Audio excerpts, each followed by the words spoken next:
Olá, para você que acompanha a nossa programação, estamos começando mais uma edição do nosso Ponto de Vista. Hoje a gente vai falar um pouco sobre artes e artista multimeios, na verdade, porque eu recebo aqui o Everton Rodrigues, que é justamente o representante deste mundo da arte, um artista multimeios. Everton, seja muito bem-vindo ao nosso Ponto de Vista, tudo bem? Obrigado, Leandro.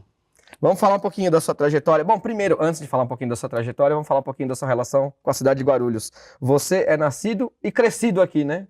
Nascido e criado em Guarulhos. Fala um pouquinho pra gente onde você nasceu, onde você cresceu, como é que você aproveitou a cidade, como é que você curtia a cidade.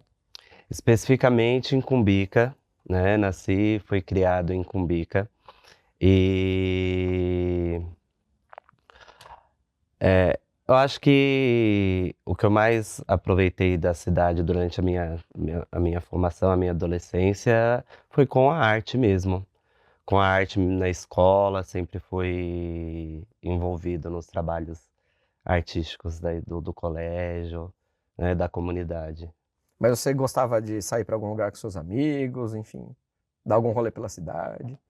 Ah, sim, durante um período a gente participava de coletivos de punk, né, da época do hard Coletivos punk? rock, sim, da época do hard rock, dos coletivos punk. E Era vocês o que andavam estava por em onde? alta Como é que era? Me durante. conta mais. Pelos barzinhos do bairro mesmo, pelos pontos de encontros que tinha no bairro na época. Especificamente um bar chamado Lahar Rock Bar, que ficava em Cumbica, onde a gente se encontrava para poder se distrair um pouco. Então mas você chegou a aproveitar a cidade, então curtir a cidade. Você gosta de estar aqui, porque a gente fala muito de as pessoas saírem de Guarulhos para aproveitar o entretenimento, né, de irem para São Paulo porque está muito perto e tal. E eu sempre pergunto para os convidados como é que eles curtem a cidade, porque Guarulhos também tem seus atrativos, né? Ah, sim. Olha, como eu disse, eu nasci e fui criado em Cumbica, né? E eu venho de uma realidade de vida onde não se possibilitava financeiramente muitos meios de entretenimento. Então acabava que os locais de entretenimento eram ali próximos ao bairro mesmo, né? Se concentrava dentro do bairro, né? Não tinha muito hábito de sair para fora do bairro, né? Tanto por condições financeiras, por condições de falta de mobilidade mesmo. O bom é que depois a gente vai poder entrar nessa questão do acesso, né? A gente vai Sim. falar um pouquinho dessa questão do acesso à cultura, eu quero depois ouvir sua opinião sobre isso. Mas vamos falar um pouco da sua área de atuação. Hoje, qual é o seu principal foco de atuação? Olha, eu não tenho um único foco principal de atuação, né? Ao longo da minha vida eu desenvolvi vários meios de renda, todos ligados, de certa forma, à arte, né? Então hoje eu mesclo esses meios, né? Eu sou cabeleireiro, maquiador, sou costureiro, eu sou fotógrafo, né? Filmmaker. Então todos esses trabalhos artísticos hoje eles se mesclam para formar a minha fonte de renda, a minha profissão, que são várias. Mas não tem um que seja mais sua menina dos olhos, que você fala, esse daqui eu me dedico um pouquinho mais. Olha, atualmente é a confecção, né? Hoje eu trabalho com meu babalorixá, nós costuramos, ele tem um ateliê, faz roupa de santo, e eu trabalho com ele ao longo da semana, né? Então acaba sendo o que leva maior tempo, né? Porque é de segunda a sexta-feira. E aí aos fins de semana eu me dedico aos outros ofícios. Ah, então hoje temos a confecção, aí a gente vai falar um Sim. pouquinho. Eu coloco, é engraçado, eu digo que os meus convidados parece que eles leem o meu roteiro antes. Eu não mando roteiro pra ninguém, não tenho esse hábito, porque eu acho legal a gente fazer aqui o na hora, né? O ao vivo, que no nosso caso é gravado, mas estabelecer essa relação aqui na hora. Mas estava justamente no meu roteiro aqui, ó, falar um pouco sobre a área de confecção. Você também teve salão de cabeleireiro, que você falou, ou tem ainda? Não, eu tive. Teve. E aí a pandemia que te prejudicou, né? Exatamente. Em 2016 me tornei cabeleireiro. E aí eu passei 7 anos nessa profissão. E aí na pandemia eu tive que fechar o salão durante um período, né, da pandemia. E eu acho que esse período meio que transformou algo em mim que quando a pandemia foi acabando, foi se diminuindo, eu volto para o salão, mas eu já não volto mais como antes, eu volto com mais outras atividades. Então eu acabei diminuindo o meu período no salão para poder me dedicar a essas outras atividades até que eu migrei de fato.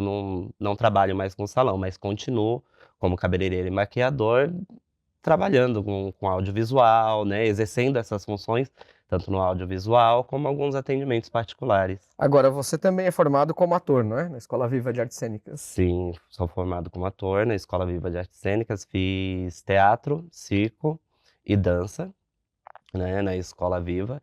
Isso logo após o período da pandemia também, foi um reencontro com a arte, né.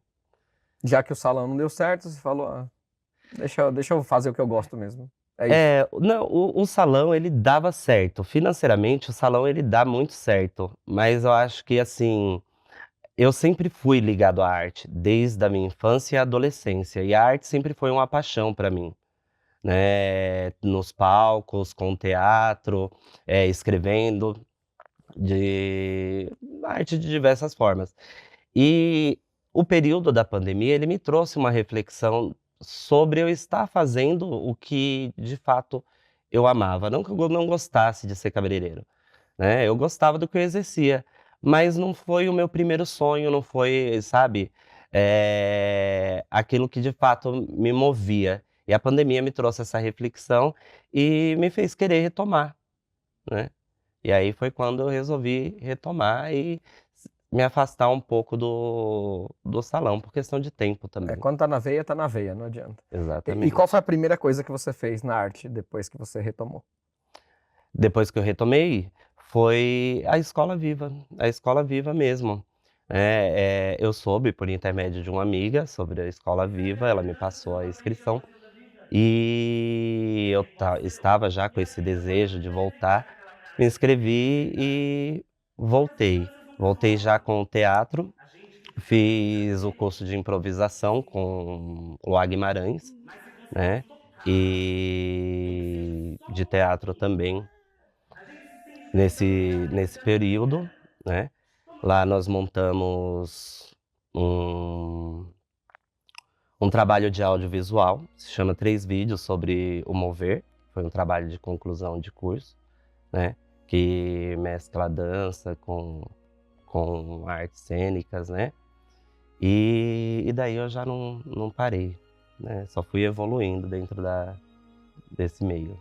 Bom, vamos falar então um pouquinho, na verdade, do filme que você dirigiu. É um curta, não é isso? Um curta meio documental, né? Se é que a gente pode chamar assim. Ninguém Vai Me Dizer O Que Sentir, que foi exibido recentemente na Biblioteca Monteiro Lobato. Deve ter outras exibições, acredito que você vai falar pra gente. Mas queria que você falasse como é que foi, primeiro, chegar a ser diretor, né? Porque você passou por um monte aí de meios artísticos, né? Você fez um Sim. monte de coisas que você disse. E aí você conseguiu chegar a diretor de um curta, de um documentário. Então, primeiro, como é que foi chegar a isto? E depois queria que você falasse, evidentemente, sobre este curta, para quem não conhece, não viu ainda. Sim. No mesmo período em que eu retornei aos palcos com a Escola Viva, eu soube também de um projeto chamado Oficina Filme de Bairro, né, que é um projeto elaborado por uma companhia de cinema aqui de Guarulhos, chamada Companhia Bueiro Aberto, né. E eu me inscrevi nessa oficina, né, e fui na primeira edição da oficina e fui aluno dela, né. Já lá nós já produzimos um curta-metragem, né, e foi bem bacana. A partir daí, né, eu comecei a estudar mais sobre, né. E aí agora no ano passado, com a chegada da Lei Paulo Gustavo,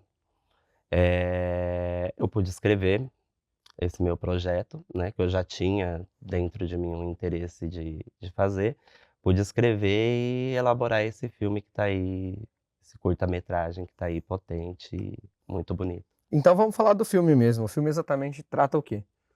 Olha, o filme ele fala sobre a intersecção entre o racismo e a LGBTfobia na vida do LGBT negro, né. Ele conta um pouco da história da Fernanda Curti, que é vereadora, né, formada em direito, e da Flora Mateusa, que é uma mulher trans, historiadora, né? E aí, a partir do olhar das duas, né, a gente faz essa intersecção, né? Porque ambas são mulheres negras, LGBTs, que estão aí em locais de liderança, né, de frente a movimentos sociais e lutando por um espaço para essa galera. A escolha das pessoas que iam lá dar depoimento, ou se a gente pode chamar de personagens, não sei se é bem esse termo que se usa para um documentário, mas a escolha das entrevistadas, como é que você chegou nisso? Olha, ninguém vai me dizer o que sentir, é um documentário que é também um grito de resistência, né? Ele fala muito sobre ocupar, né, que a gente ocupar o nosso lugar e ter o direito a contar a nossa própria história. História que, durante muito tempo, ela vem sendo apagada, né. E, para isso, nós precisávamos de pessoas que estivessem nesse lugar de resistência, né, assim como a Fernanda, a Flora, né, Flora Mateusa como uma mulher trans que, por muito tempo, é lido como um lugar de marginalidade, né, que está à margem da sociedade. Hoje a gente tem a oportunidade de colocá-la aí, como uma historiadora, né, ocupando um outro lugar, né, e podendo contar a sua história de uma outra forma do que a gente já vem acostumado a ver, que é esse lugar de marginalidade, né. E assim como a Fernanda também, né, que, como eu disse, é uma mulher LGBT, negra, vereadora, que está aí diante de várias lutas e de frente de várias militâncias, né. Ela é uma pessoa potente, né, dentro do seu espaço. E eu acredito que nada melhor do que essas pessoas para estar ali contando suas histórias, gravando e marcando, para que não seja mais apagada, né, para que a gente possa, se fazer presente. A Fernanda, então, ocupa um lugar ainda mais central, né? Porque ela tem voz aqui, né? Ela é vereadora, ela Exatamente. tem a palavra na tribuna, ela participa de comissões, né? Enfim, então acho que é uma figura aí bem de destaque mesmo. Você falou da Lei Paulo Gustavo. Como é que foi para captar a verba da Lei Paulo Gustavo para fazer o documentário? Olha, foi um processo que para mim foi novo, eu nunca tinha escrito um projeto, assim, dentro de uma lei de incentivo à cultura, então para mim foi uma experiência muito nova, descobri vários trâmites aí que para mim era desconhecido, né. Eh, mas foi um processo de muito aprendizado, um processo, muito bom ver que leis de incentivo, como a Paulo Gustavo, nos possibilitam a além de trabalhar a nossa arte, né, trazer temas importantes, como é o tema narrado no filme, né, e produzir o nosso trabalho, né. Para a gente ir para o intervalo, o seu filme está sendo exibido onde? Vai ser de novo? Como é que as pessoas podem ter acesso a esse Olha, conteúdo? ele teve a estreia no último dia 24 de maio, né. Teve mais 3 exibições no dia 29 de maio, né. A partir daí nós entregamos o projeto, e agora vamos correr atrás aí de mais locais para exibir, de festivais para escrever o filme, e assim que sair datas, as pessoas podem acompanhar pela rede social do projeto. Qual é a rede social do Né, projeto? se chama, @AP33. AP33. Isso, no Maravilha. Você Instagram. já deve ter visto aí o arroba bonitinho aqui no nosso vídeo. Eu vou fazer uma pausa, Everton, a gente vai para o intervalo, mas na volta a gente vai falar um pouquinho. Você falou do seu filme, eu quero aprofundar um pouquinho no que você disse, que você tenta fazer uma intersecção entre a questão LGBT, a questão do ativismo negro, política, né? Então acho que mistura tudo um pouquinho. Então eu quero a sua visão sobre isso. E a gente falou aqui da captação de verbas, né, da Lei Paulo Gustavo, colocar um pouco de como você vê a política pública voltada hoje para o setor artístico e cultural aqui na cidade de Guarulhos também. Quero que você dê aqui o seu olhar, já que você está muito atuante nesse meio e, evidentemente, falar um pouco mais sobre você, sobre sua vida, sua trajetória, enfim, as pessoas que você admira na profissão, se você tem algum exemplo, algum espelho. Mas são perguntas para a gente tratar no próximo bloco. A gente vai fazer um intervalo. Ó, brinda aqui comigo, vamos tomar uma aguinha para molhar a garganta. Daqui a pouco a gente volta. Até já. Até já.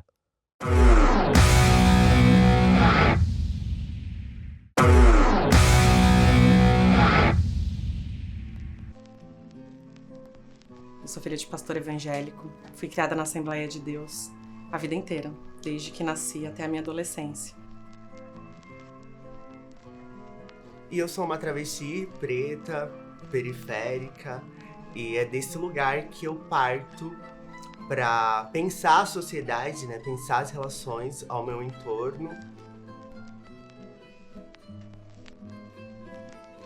Desde pequena eu já sabia qual era a minha orientação, principalmente na minha adolescência. Mas eu cresci ouvindo que o meu destino, por ser quem eu era o sofrimento eterno.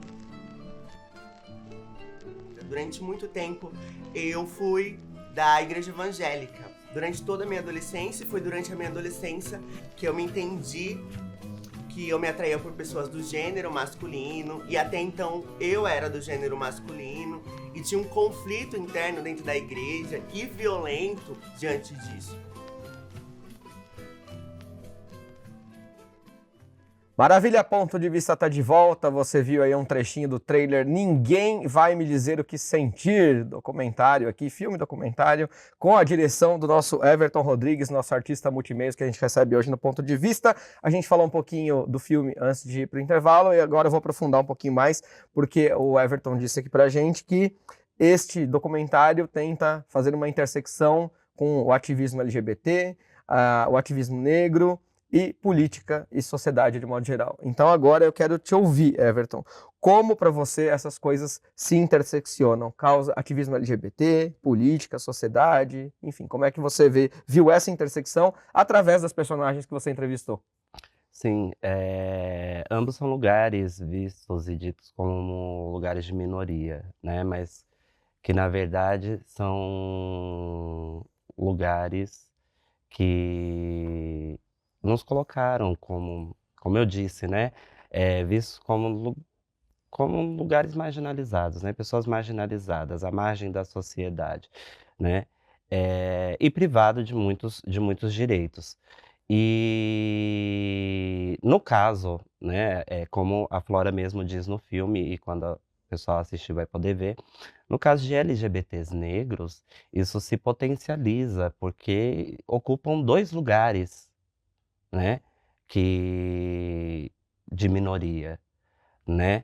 E aí está essa intersecção, porque quando eu não estou sendo podado, né, do meu direito por ser um LGBT, eu estou sendo podado por ser uma pessoa negra, e então,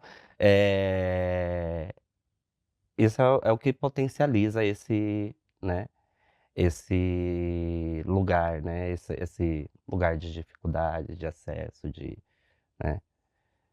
Maravilha. E fala um pouquinho então agora, você falou da questão, logo no início do programa, do acesso, né? Da dificuldade de acesso, justamente pelo que você colocou aqui. Como é que você vê hoje as políticas públicas aqui em Guarulhos voltadas para o setor de cultura, para o setor artístico? Você acha que a cidade consegue garantir acesso geral para as pessoas que estão na periferia também? Como é que você vê isso no seu olhar? Seu ponto de vista sobre isso, para a gente honrar o nome do programa aqui. Sim, claro que hoje muito mais e muito melhor do que antes, né, mas isso não quer dizer que precisamos de mais, né, até mesmo porque é de grande importância isso para as pessoas. Eu digo por mim, eu sou uma pessoa que hoje sou quem sou graças a políticas públicas direcionadas à cultura e educação, né. Ainda na adolescência eu fui conhecer os palcos através de um projeto chamado Escola da Família, né, e fui construir esse amor pela arte através desse projeto, né. Eu sou de uma realidade em que eu tive que parar, né, de trabalhar com a arte e parei até mesmo os estudos para trabalhar e garantir, né, o meu lado financeiro, ainda muito cedo, né. Então, e isso se estendeu durante anos. Só com 26 anos que eu fui voltar a estudar através do EJA, né, e fui voltar também a trabalhar com a arte através de políticas públicas direcionadas à cultura e educação, né. Como do teatro com a Escola Viva, do cinema com a Oficina Filme de Bairro, né, que é um projeto também que foi viabilizado por meio de políticas públicas direcionadas à cultura. Então isso é extremamente importante para a nossa formação, Mas né. você acha que tá suficiente, que tá faltando? Se você tivesse a caneta na mão aqui, que essa aqui não assina nada, viu? Essa daqui não serve para nada, só para assinar meu roteiro. Mas se você tivesse aquela caneta que assina uma coisa que vale, que manda mesmo, o que você poderia fazer no setor de cultura, que você acha? Sim. Como eu disse, hoje muito melhor do que antes, mas isso não quer dizer que não precisamos de mais. Precisamos de mais, porque a cultura é o que eu acredito que a cultura é o que transforma, né, é o que constrói, né, é o que muda realidades, né. No caso do filme mesmo, é o que marca a nossa história, né, porque através das falas da Fernanda, através das falas da Flora e das suas experiências de vidas ali gravadas, né, e reproduzidas nesse filme, nós marcamos um momento, nós marcamos nossa história, né, e nós passamos uma mensagem. Então, as políticas públicas, elas são essenciais para a transformação e para a criação dessa nova geração, né, para que eles tenham, mais acesso, para que eles também possam marcar as suas histórias, marcar o seu tempo. Concordo plenamente. Você tem alguém que você admira, assim, no meio artístico, que você se inspirou? Pode ser um artista local mesmo, não é? Alguém que você fala, puxa, aquela pessoa ali fez com que eu fosse buscar isso Sim, aqui. sim. A principal, né, a pessoa que eu tenho como admiração, que está também na equipe do filme e é uma amiga de muitos anos, se chama Janaína Reis. Ela faz parte desse coletivo da companhia Bueiro Aberto. É ela quem, desde cedo, esteve comigo e conheceu a arte junto comigo. E ao contrário de mim, né, que me rendi às questões de necessidade e acabei me afastando, ela mesmo com essas questões, porque ela também foi criada na periferia, né, insistiu, permaneceu, né, e durante muito tempo construiu um trabalho magnífico de forma independente, né. Até chegar essas leis de incentivo, trabalhou de forma independente, sem auxílio, nenhum. Então ela para mim é uma grande admiração, assim, de força, de potência, de resistência, né. E é também quem me ajudou a retomar todo essa proximidade com a arte novamente. Eu vou fazer um parênteses aqui, quebrando o protocolo do programa, mas para mandar um abraço para a Jana, que a gente conhece, Sim, é uma figura muito conhecida aqui em Guarulhos, e para o Diego, você conhece o Diego Andrade? O sim, Diego Andrade, também. que também faz parte da equipe, não é? Do Bueiro Aberto, que Exatamente. você citou aí. O Diego tem uma história legal, ele trabalhou comigo numa produtora, né? Quando eu fui editor-chefe de um programa que passava aqui na cidade de Guarulhos, e ele trabalhava como cinegrafista. Mas você vê, ó, ele nunca deixou de buscar o sonho dele, porque ele é ator por formação e ele queria voltar para essa área. Então ele foi cinegrafista durante um tempo para ter uma renda, que foi o que você fez, possibilitou ele a frequentar os cursos, os projetos, e aí ele conseguiu hoje também estar na Companhia Bueiro Aberto. Um abraço grande para a Jana, um abraço grande para o Diego, Sim. são pessoas muito especiais, tive que quebrar esse protocolo aqui. Você falou na parte financeira também, né, Everton? Hoje a sua renda, ela vem de onde? Como é que você consegue sua renda? Porque eu sempre faço essa pergunta para os nossos convidados, porque tem gente que quer viver da arte, tenta, e é muito difícil às vezes entrar no meio, é uma concorrência muito grande. Então a pessoa fala, puxa, como é que eu começo? Como é que eu faço? Como é que você se sustenta hoje? De onde que vem o seu ganha-pão? Realmente, como você disse, é muito difícil, né. E o meu ganha-pão, ele vem da junção de todos esses trabalhos artísticos que eu fui acumulando ao longo do tempo, né. Como eu disse, hoje eu tenho a confecção como meio, né, de ganho financeiro, mas eu permaneço como cabeleireiro e maquiador, tanto fazendo atendimentos particulares, como trabalhando com essa arte dentro do audiovisual, né? Eu sou fotógrafo também, né? E executo também essa função. Então, a minha fonte de renda, ela vem da junção de todos esses trabalhos, né? Como eu disse, eu não tenho uma principal fonte de renda para poder exercer a minha arte fora a parte, né? Eu tento exercer todos esses trabalhos artísticos e trazer de todos eles uma contribuição para a minha fonte de renda atual. Você bate escanteio e corre para cabecear. Exatamente. Então, tá certo.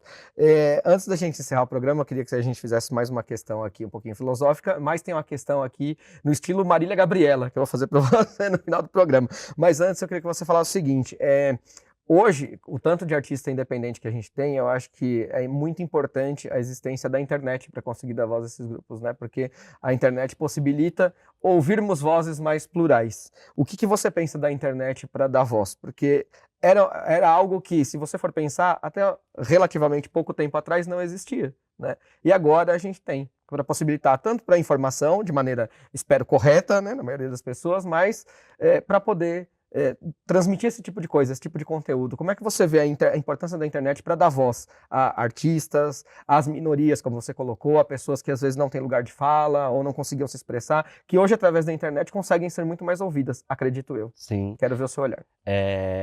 A internet é uma ferramenta extremamente importante na vida do artista independente hoje, né? Como você disse, usada da melhor forma, ela possibilita que a gente alcance outros lugares, né? E que nós mesmos possamos abrir as nossas portas através da internet, né? Porque ela dá esse espaço, né? Para que a gente divulgue o nosso trabalho, para que a gente alcance o maior número de pessoas. Então, hoje ela é uma ferramenta extremamente importante para desenvolver o trabalho do artista independente, assim. Bom, para a gente encerrar aqui, então agora a pergunta de Marília Gabriela. Vou me possar aqui do espírito de Marília Gabriela, que está viva, né, diga-se de passagem, espírito no melhor dos sentidos. E ela sempre fazia uma pergunta no final do programa dela, para as pessoas, falava fulano por fulano, o artista, né, aquela voz dela, Everton por Everton Rodrigues, tá? Mas, não sei aqui imitar evidentemente, mas a gente estava conversando aqui fora do ar, no intervalo, e o Everton falou assim, tá gravando agora em TV, né? Então, tô um pouquinho nervoso, é mais fácil falar através dos meus personagens, da minha interpretação. E quem é o Everton Rodrigues quando não é personagem? Então, eu queria que você falasse um pouquinho. O Everton Rodrigues, quando não é o personagem, eu acredito que ele é a somatória de todas essas minhas experiências, não só artísticas, mas também as experiências de dificuldades, de lutas, de resistência mesmo. Então, o Everton Rodrigues hoje ele é a somatória de tudo isso. Tanto que hoje, como eu disse, tento exercer de tudo um pouco do que eu já experimentei aí de arte, né? Então, o Everton ele é plural nesse E você é muito jovem, Everton, para a gente fechar, o que você tem como meta, como objetivo, onde você pensa em chegar, o que você quer fazer? Primeiro, conseguir continuar exercendo as minhas artes, né? Porque é elas que me movem, é elas que me motivam, né? É elas quem me traz o gosto de vida. Então, é continuar exercendo as minhas artes, produzir mais conteúdos, né? Que tragam temas importantes e relevantes, assim como o do filme, né? E marcar não só a minha história e a minha trajetória, como marcar também a história de outras pessoas, né? Porque isso é o cinema, isso é o audiovisual, né? Contar essas histórias, para mim, é o mais importante. Maravilha, então aqui eu vou deixar um espacinho para você deixar as suas considerações finais, dar os seus canais de comunicação, os seus contatos. Agradeço demais por você ter vindo aqui, agradeço muito, foi muito bacana, então Obrigado. Por favor fique à vontade aí. Consideração final para você, seus canais de comunicação, e é isso. Sim, primeiro eu gostaria de agradecer o convite por estar aqui, né? Agradecer publicamente agora a disponibilidade tanto da Fernanda quanto da Flora de compor no filme. Foram figuras muito importantes e que trazem mensagens fortes e relevantes, né? Agradecer todas as pessoas que acompanharam e que trabalharam em conjunto, toda a equipe que trabalhou em conjunto para a realização desse projeto. E dizer que pode acompanhar o filme, as datas para exibição através do arroba do AP33, né? E do meu arroba também, que é arroba Everton Rodrigues Arte. Rodrigues mudo, né? Rodrigues Arte. O pessoal já vai ter visto aqui que a gente passa aqui no nosso Sim. gerador de caracteres, no nosso velho e bom GC, isso ainda não mudou nessa terminologia, então a gente passa aqui pro pessoal pegar certinho. Valeu, Everton. Eu que agradeço. Tamo junto. Então é isso aí, minha gente. Vamos terminando mais uma edição do Ponto de Vista. Espero que você tenha curtido aí a gente ter trazido para você esse artista multimeios. E a gente vai ficando por aqui com mais esta edição. Agradeço muito o carinho da sua audiência. Agradeço sempre por você ficar com a gente. E continue na nossa programação. E vamos terminar com aquele brinde, Everton. Eu sempre termino aqui porque a nossa boca tá seca de tanto falar. É isso aí. Muito obrigado, gente. Nos vemos na próxima. TV Câmara Guarulhos, o canal da Cidadania.